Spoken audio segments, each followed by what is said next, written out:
So I decided I was going to take you along with me today because I have some things I'm going to be doing. I'm going to be going for a pretty long walk. I'll show you some clips of that. And then also I'm going to be finishing up Legends and Lattes. I have to because I have to talk with my friends about the book tomorrow because they finished it 2 weeks ago and I'm the slowpoke here. So my clients that I had for today canceled or rescheduled. So yeah, I have a pretty free day. So I have no excuse not to get it done. So come along with me as I go about my reading and walking Friday.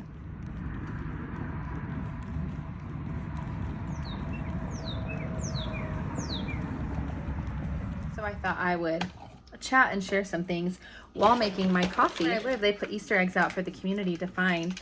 And they all know me and my husband and my toddler because we're pretty social people, and they know that my toddler can't have any dairy because she's allergic, and so she can't have like all the Easter chocolates and stuff like that. So they put out some special eggs with like non-dairy candy just for her, and it was so sweet.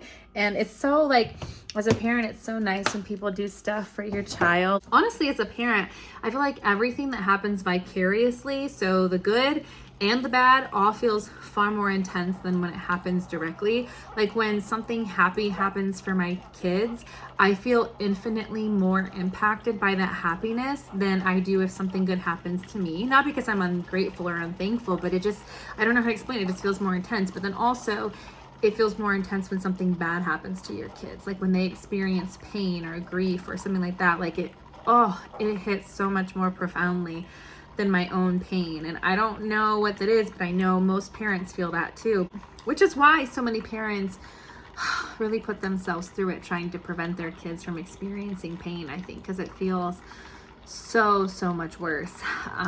But of course there's no protecting them completely, which is awful, but the truth. Anyways, I'm making some coffee before I sit down to read. I'm also feeling really good because prior to this I had a pita with tzatziki and tomatoes and onions and cucumbers and probably other things that I can't think of right now, but it was so good. I love a pita wrap or a Greek bowl, anything truly with just like a bunch of fresh vegetables, and tzatziki is my favorite. So I'm trying to eat healthier because I have a lot of physical goals that I'm trying to achieve. So not only do I love the way that food tastes, but it's also very healthy, heart healthy. So anyways, yeah, I'm now going to be sitting as I should be, reading a little bit of this, and I'll catch up. I'm starting on page 110. A lot of people don't know this about me, but I'm actually a very slow reader.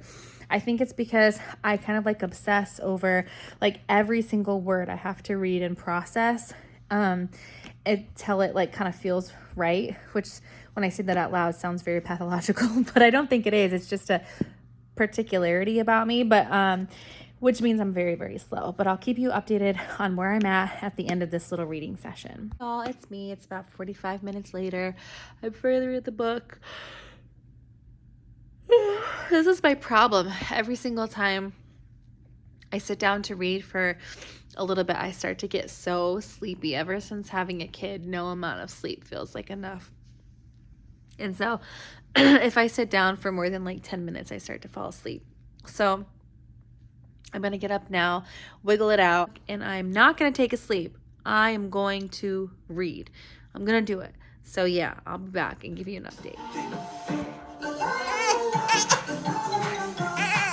Okay, quick update. It is the next day, but I did finish Legends and Lattes, and I really enjoyed it. I'm going to talk about it more during a wrap up at the end of this month, the beginning of next month.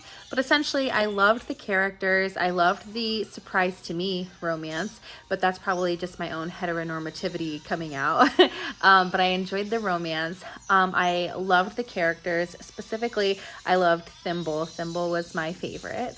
And I enjoyed having the conversations with my friends about the book, and I'm definitely going to be picking up the sequel, which I guess is, I just found out today through one of my friends, is actually a prequel, which is called Bookshops in Bone Dust. So I'm excited to read that. I'm sad that Tangerine isn't apparently in that book, and apparently Tangerine's not in any of the subsequent books because I really enjoyed Tangerine as a character, but I also enjoyed Viv, so you know, I'm going to continue to read it.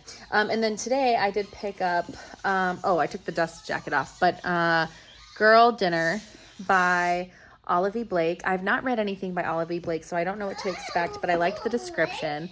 And now I'm just here with my toddler. We're getting ready to go to her grandma's house for Easter, and we're gonna go eat yummy food and find Easter eggs. It's really exciting for us. So yeah, I'm gonna wrap this up for now, and I'll include an update probably before the end of the weekend and try to post this at the beginning of the week.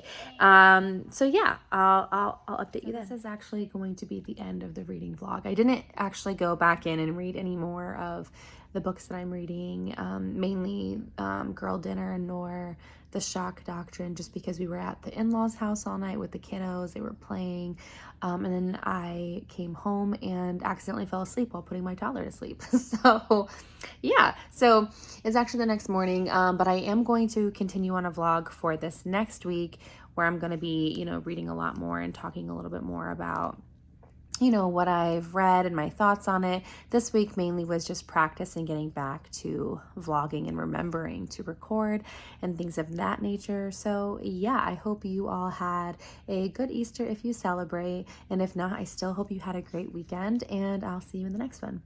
Bye.